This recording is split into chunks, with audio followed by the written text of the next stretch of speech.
Ça y est, nous les attendions depuis si longtemps, l'heure des vacances a enfin sonné. Cette année, nous partons en Irlande et nous vous invitons à venir découvrir avec nous ce pays merveilleux, plus particulièrement la côte ouest. Les moutons, les pubs et les grands espaces nous attendent et vous pourrez suivre toutes nos étapes dans le menu sous la vidéo. En espérant pouvoir partager les beaux moments que nous avons vécus et vous faire voyager avec nous. C'est parti!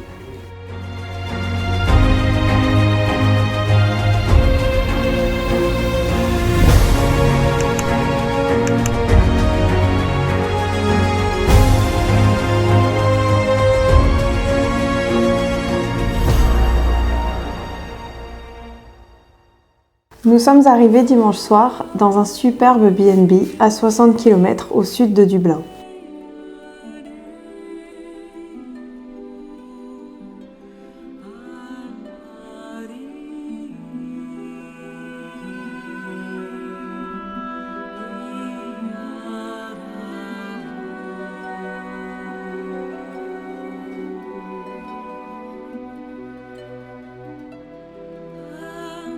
Après un copieux et délicieux petit déjeuner,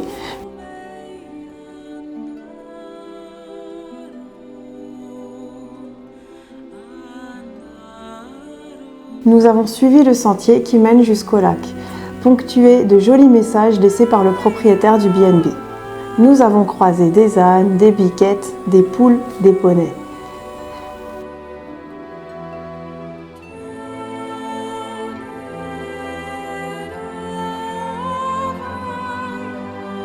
Puis nous sommes partis pour la visite d'un ancien site chrétien du Moyen-Âge.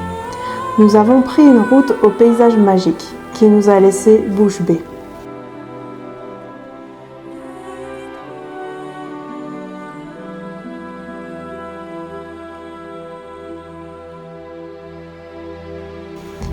Les ruines du site datent du Xe siècle pour les plus vieilles. C'était un ancien monastère bâti à l'endroit supposé où Saint Kevin, l'Irlandais, pas le ch'ti, s'était installé il y a fort longtemps.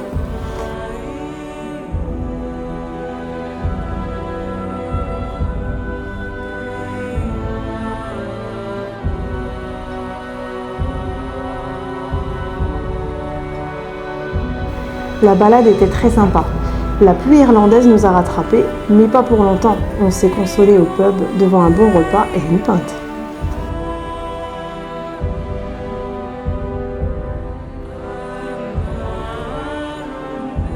Pour finir, nous sommes allés voir le Lugala Lake, où la famille Guinness avait une résidence d'été. Endroit bien trouvé, puisque les eaux noires du lac et sa plage de sable couleur crème rappellent vraiment en tout point la célèbre bière. C'était une première journée bien chargée.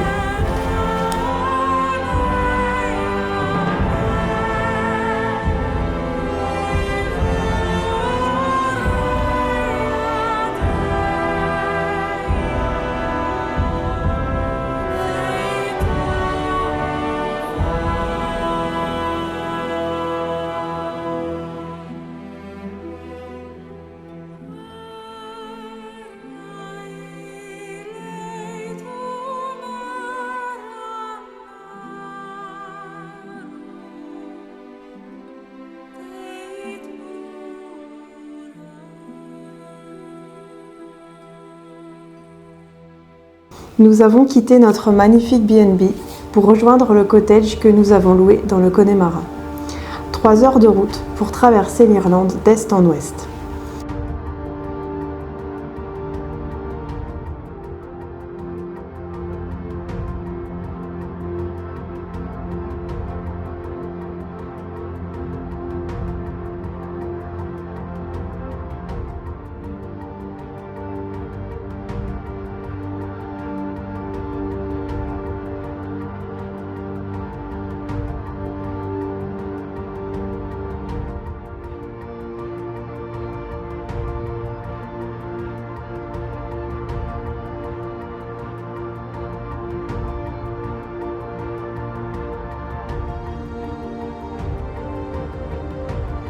À notre arrivée, nous avons été accueillis par des moutons et des poneys. Que demander de plus ?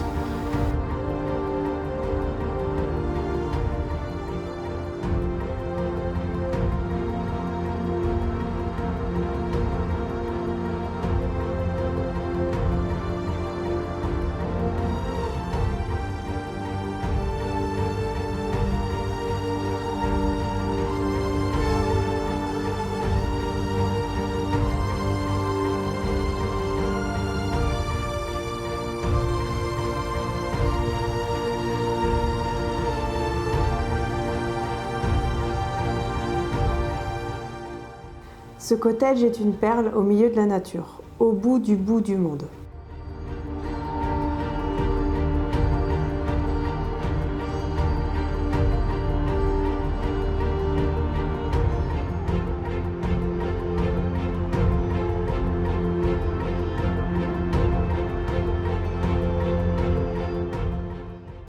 Il est super confortable et bénéficie d'une magnifique baie vitrée qui donne sur les champs et les collines.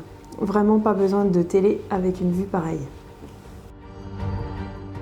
Après un déjeuner et quelques courses au village du coin, qui au demeurant est très mignon,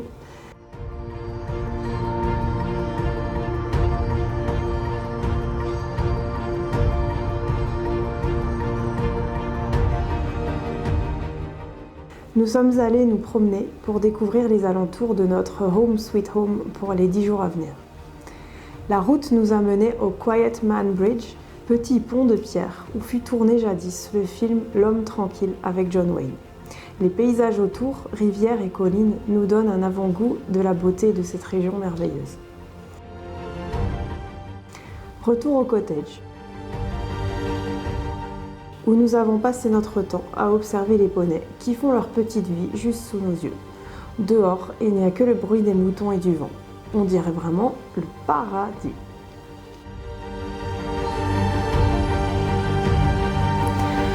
Après une première nuit au cottage très reposante, nous nous sommes mis en route pour notre destination du jour. 2 heures de route pour rejoindre la région du Burren.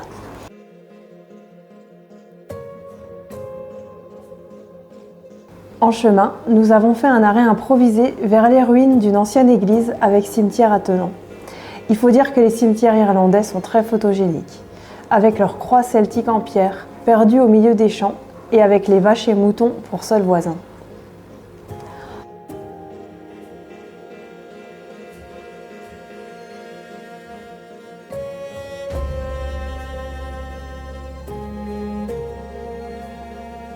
Ensuite, mini rando dans les paysages lunaires du Burren.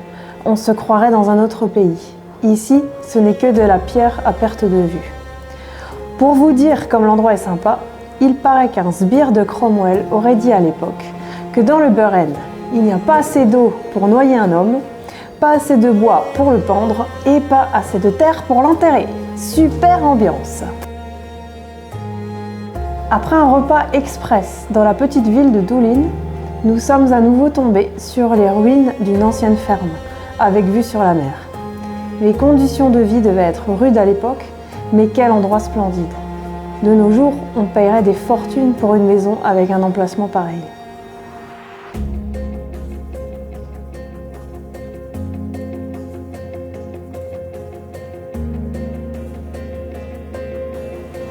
Pour finir, le clou de la journée, les falaises de Moher, endroit carte postale incontournable de toute visite en Irlande.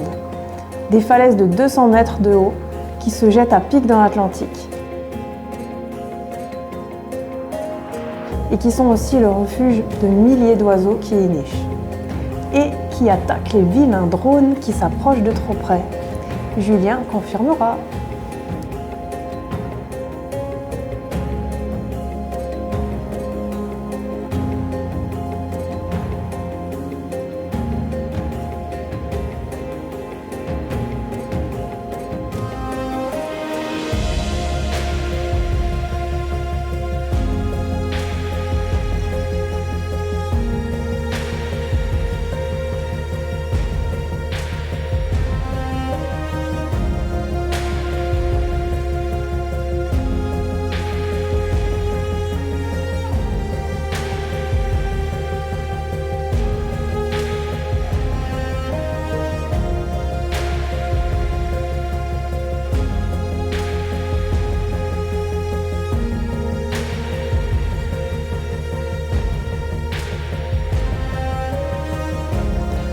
Journée dédiée à l'exploration d'une fameuse région, de landes de pierre, de nuages noirs, de lacs, de rivières. Vous l'avez compris, c'est le décor du Connemara.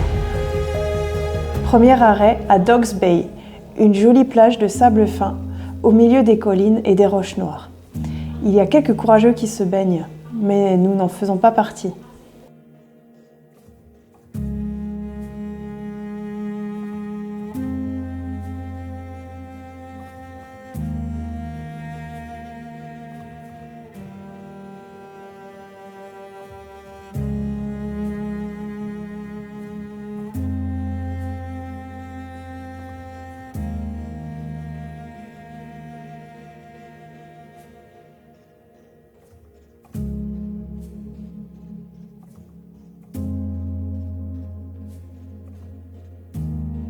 Nous continuons le long de la côte jusqu'à la petite ville de Cliveden.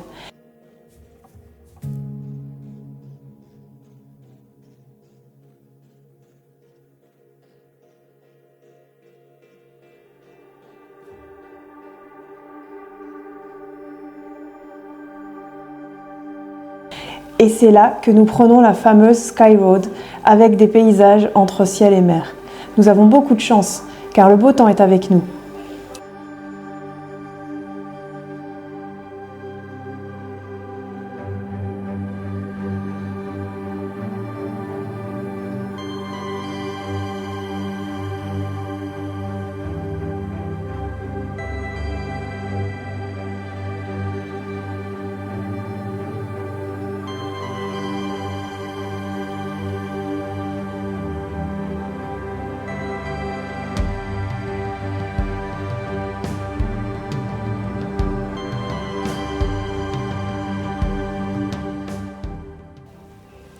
Déjeuner dans un pub à Cliveden et ensuite nous nous rendons au Connemara National Park où nous faisons la randonnée du Upper Diamond Hill de seulement 7 km mais qui gravit une colline de 445 mètres.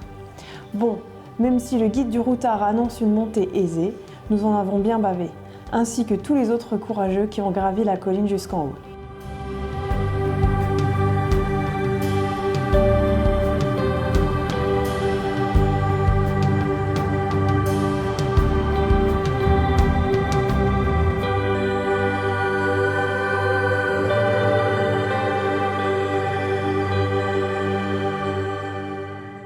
Mais la récompense était merveilleuse.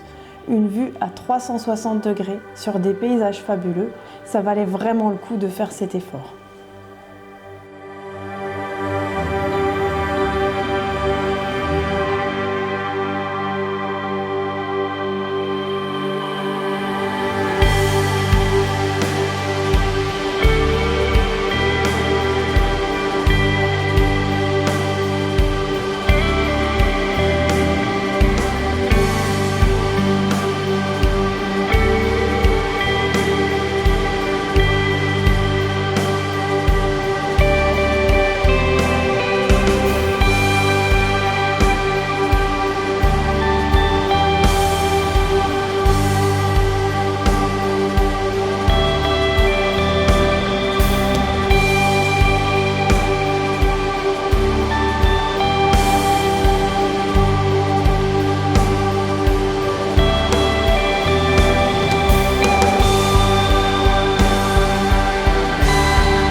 Pluie annoncée toute la journée et jambes un peu lourdes de la marche d'hier, donc nous en profitons pour visiter l'abbaye de Kaelmore et ses jardins.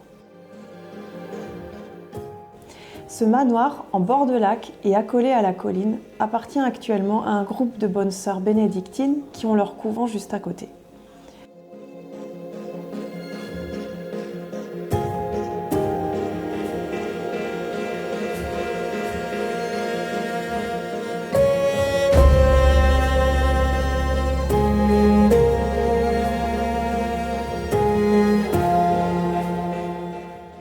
On peut visiter quelques pièces restaurées comme à l'époque des premiers propriétaires dans les années 1870.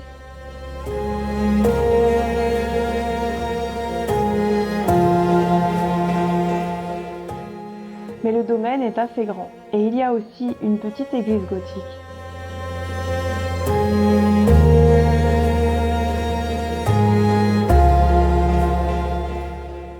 Une vieille pierre celtique où la légende dit qu'on peut faire un vœu. Alors voilà la pierre de vœu des géants. Selon la légende celte, deux géants se sont disputés. L'un d'entre eux a jeté la pierre à la tête d'un autre, l'a ratée et elle a atterri ici. On peut faire un vœu en se tenant le dos contre la pierre et en jetant 3 petits cailloux en arrière. Donc je vais le faire.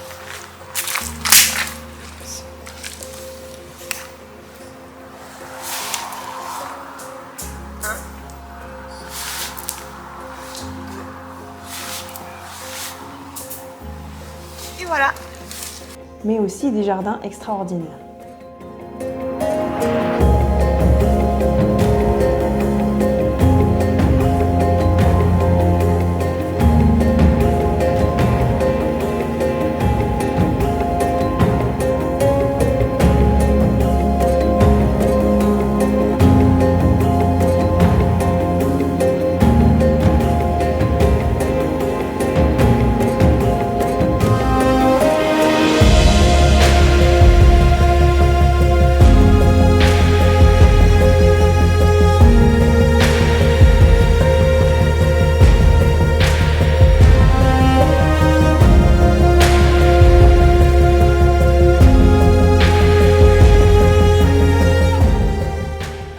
Nous avons 2 heures de route aujourd'hui pour arriver sur Achill Island, la plus grande île d'Irlande qui se trouve dans le comté de Mayo, au nord-ouest de l'Irlande.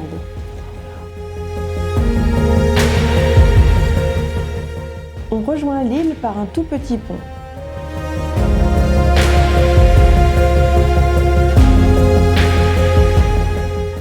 Et nous suivons l'Atlantic Drive qui nous fait longer la côte sud de l'île avec vue imprenable sur des falaises déchiquetées, la mer déchaînée et les collines remplies de moutons.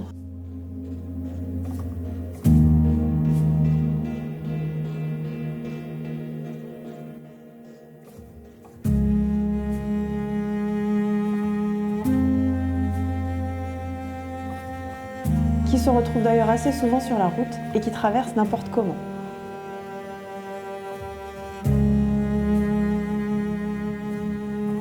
Nous suivons la route jusqu'au bout de l'île, où se trouve une petite plage.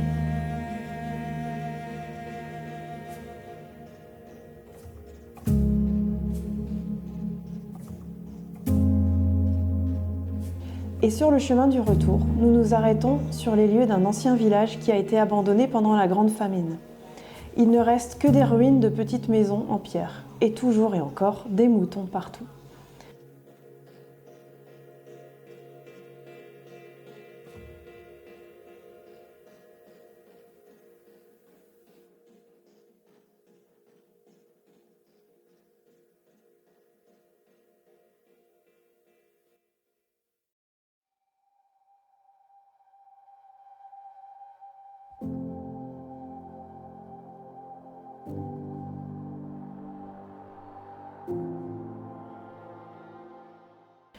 Aucun mot ou photo ne pourrait rendre justice à la beauté des paysages que nous avons traversés aujourd'hui et à la grandeur de la nature qui nous fait nous sentir vraiment tout petits. Nous avons eu la chance de passer entre les gouttes toute la journée. La pluie a attendu que nous prenions le chemin du retour pour se mettre à tomber.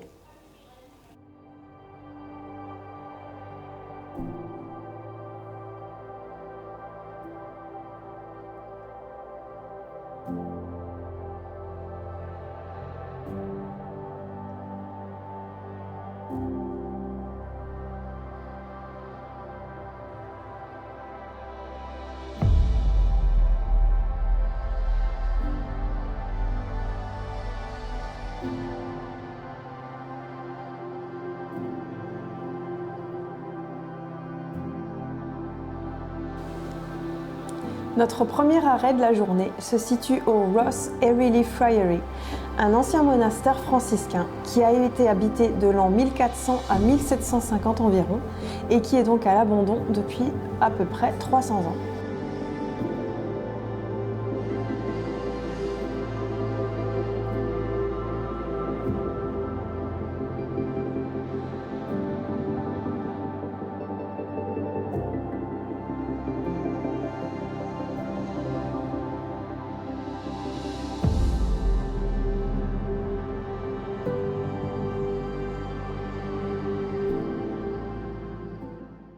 Les bâtiments sont pourtant très bien conservés et on a pu prendre le temps d'explorer le site car on était vraiment tout seul. Et c'est une visite très sympa à faire pour qui aime les vieilles pierres.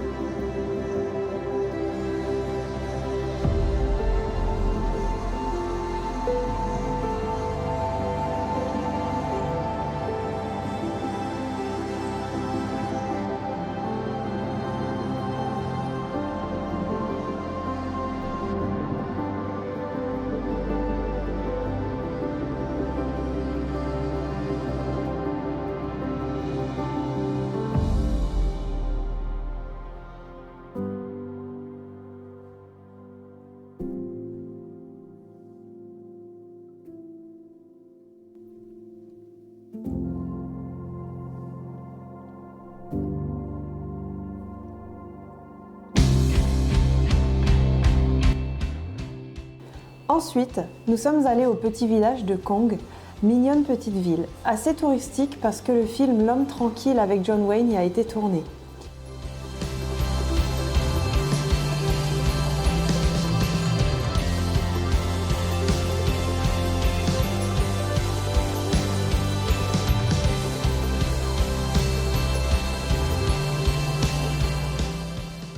Nous avons fait une petite promenade dans la forêt autour du village pour nous mettre en appétit avant un bon repas au pub.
Puis, nous sommes allés au village de Clonbur pour faire une rando sur la colline qui devait nous donner de beaux points de vue sur les lacs environnants. En fait, nous nous sommes trompés de parking pour le point de départ et nous nous sommes retrouvés à faire 9 km dans la forêt, avec 2-3 jolis endroits au bord des lacs, mais surtout plein d'insectes qui piquent. Bref, c'était pas la rando de l'année, mais sympa quand même pour se dégourdir les jambes.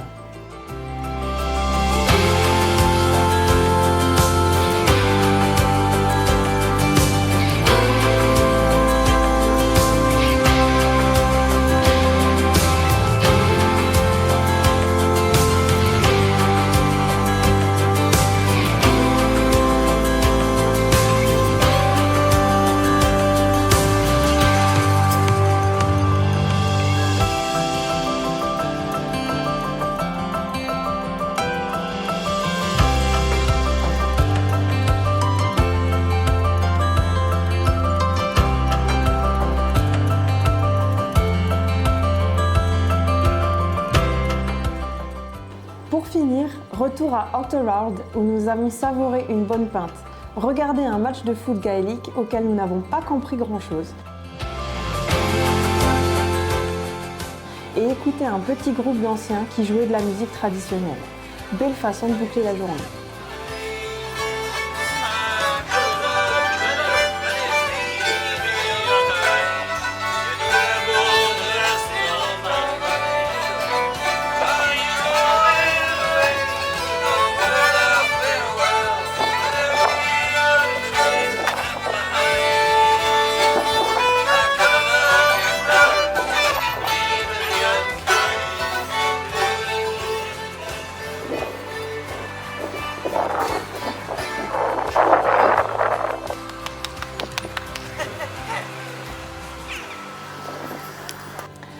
Ce matin, nous avons décidé de partir à l'ascension du Croagh Patrick, la montagne sacrée d'Irlande, au sommet de laquelle se trouve la tombe supposée de Saint Patrick.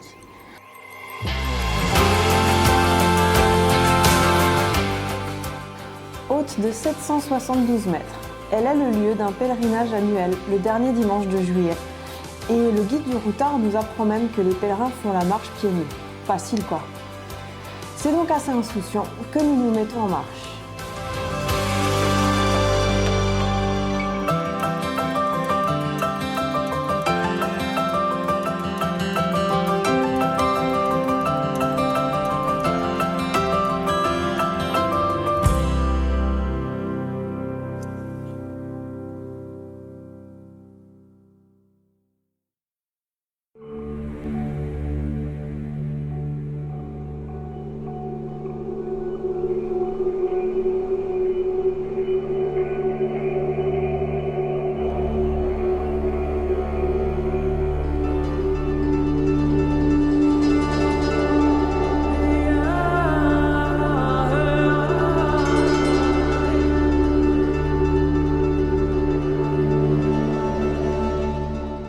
Mais le Croagh Patrick a vite fait de nous remettre à notre place. 4 heures aller-retour, dont 2h30 de montée, et la dernière partie ressemble plus à de l'escalade qu'à de la rando.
La récompense là-haut est magique. Une vue fantastique sur les îles et montagnes alentours. C'est vraiment trop beau.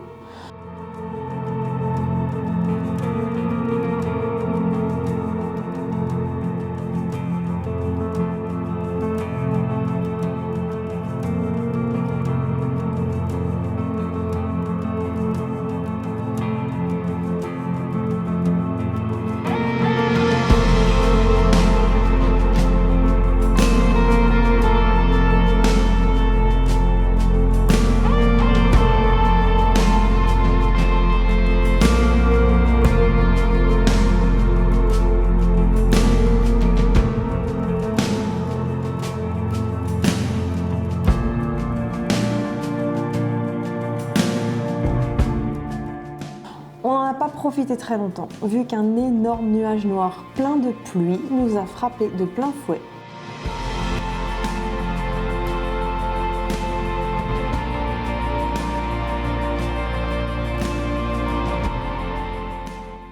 Signal de départ pour démarrer la descente, qui n'est pas beaucoup plus facile que la montée, soit dit en passant, même si Julien l'a faite en courant.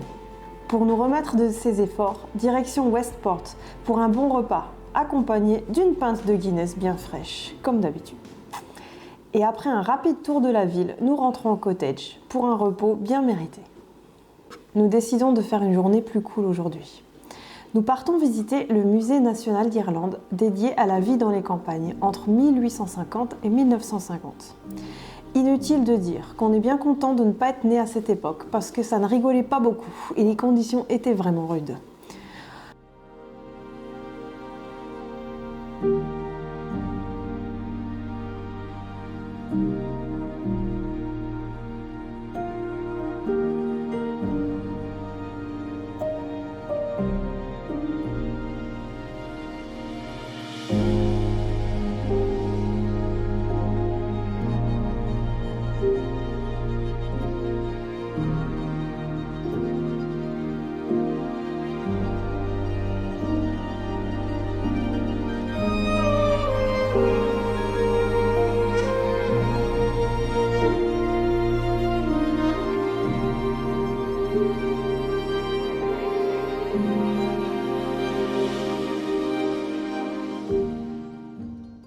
Nous sommes ensuite retournés à Westport, que nous aimons vraiment beaucoup, pour manger et flâner dans les rues.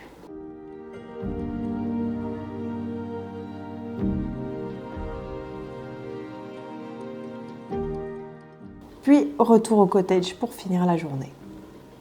Aujourd'hui, nous avons pris le ferry pour rejoindre la petite île d'Inish Boffin, l'île de la Vache Blanche, au large du Connemara.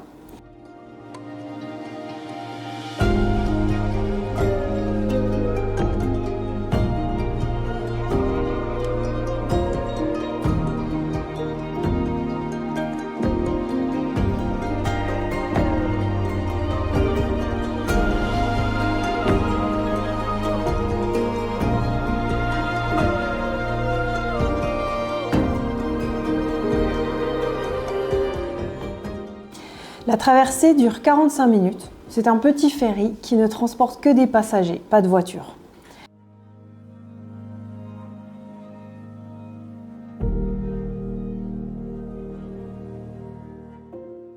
Heureusement que c'est assez court, car pour qui n'a pas le pied marin, et c'est mon cas, le temps semble très long quand on doit se concentrer pour fixer un point qui ne tangue pas trop.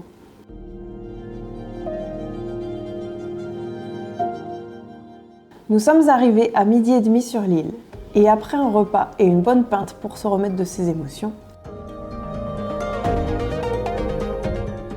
l'exploration a pu commencer. Il y a 3 boucles principales à faire, et nous en avons fait 2. Passage à travers champs, le long des falaises où les vagues se brisent, puis dans les tourbières, grimpettes sur les rochers. De tous les côtés, la vue est splendide.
Et les moutons sont bien sûr au rendez-vous.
Au total, 11 km de marche.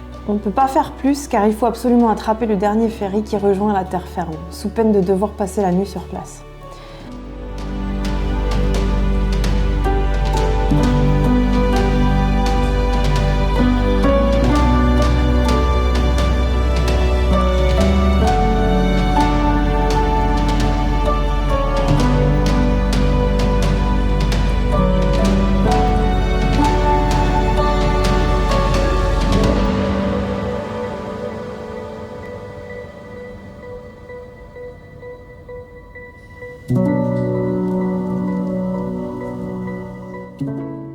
On a quand même le temps de savourer la bière locale avant d'embarquer.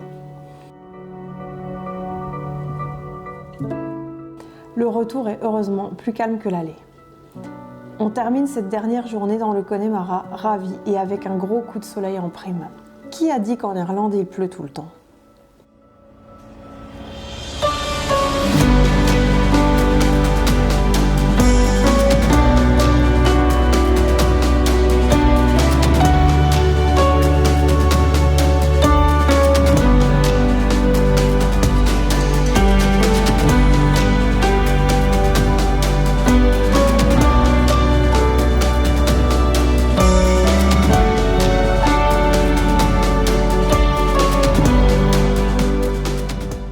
C'est avec un pincement au cœur que nous avons quitté notre cottage ce matin, car l'heure du retour approche et aujourd'hui nous rejoignons la civilisation en partant à la découverte de Dublin, après avoir rendu notre voiture de location.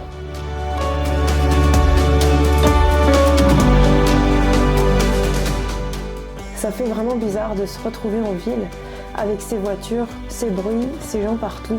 On avait vraiment perdu l'habitude de tout ce tumulte pendant les derniers jours.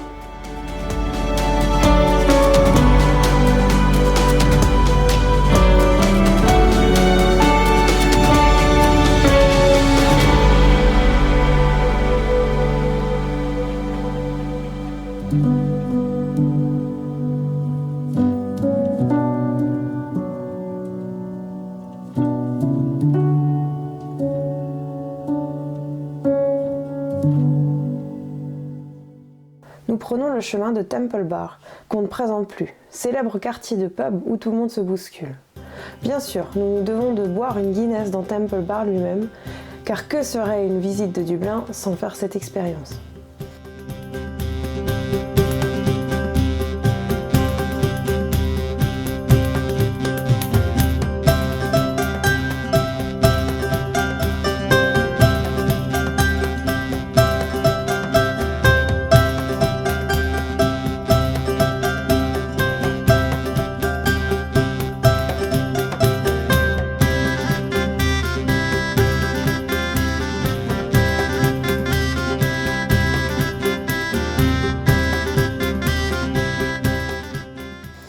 Puis nous continuons à pied autour de la ville, entre châteaux, églises, pubs, églises encore.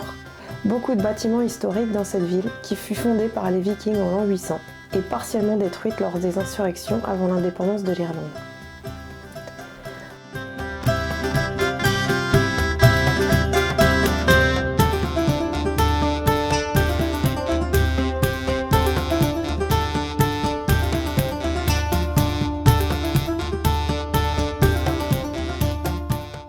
Puis nous retournons à Trinity College pour notre fameuse visite tant attendue.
qui s'est soldée en fait par une énorme déception. Le Book of Kells est certes joli à voir, mais on ne s'y attarde pas non plus. Et la bibliothèque est en travaux. Presque tous les livres ont été enlevés des rayons et plusieurs bustes en marbre le long du couloir sont enveloppés dans du cellophane. Bon, on a payé 18 € pour voir ça, la pilule est un peu amère. Du coup, on rentre faire une pause à l'hôtel avant de ressortir pour la soirée. Là encore, petite balade dans les rues très animées de la ville, puis dîner dans un pub historique. La première émission radio pirate a été transmise depuis cet endroit. Cette journée se termine par une nuit assez horrible. L'hôtel étant en plein centre-ville et juste à côté de la ligne de tram, impossible de fermer l'œil à cause du bruit. Qu'on était bien dans notre petit cottage loin de tout. On n'est vraiment pas fait pour la ville. Le lendemain matin, on profitera d'un délicieux petit déjeuner à l'hôtel, puis on ira se promener une dernière fois dans les quartiers alentours. Malgré tout, Dublin est une ville vraiment sympa à découvrir, avec une histoire très riche et vaut le coup qu'on y passe un peu de temps, peut-être une prochaine fois. Pour nous, il est malheureusement l'heure de partir, notre avion décolle à 14 h. Les vacances sont finies, on peut dire qu'elles ont été absolument fantastiques. L'Irlande et ses moutons nous manquent déjà.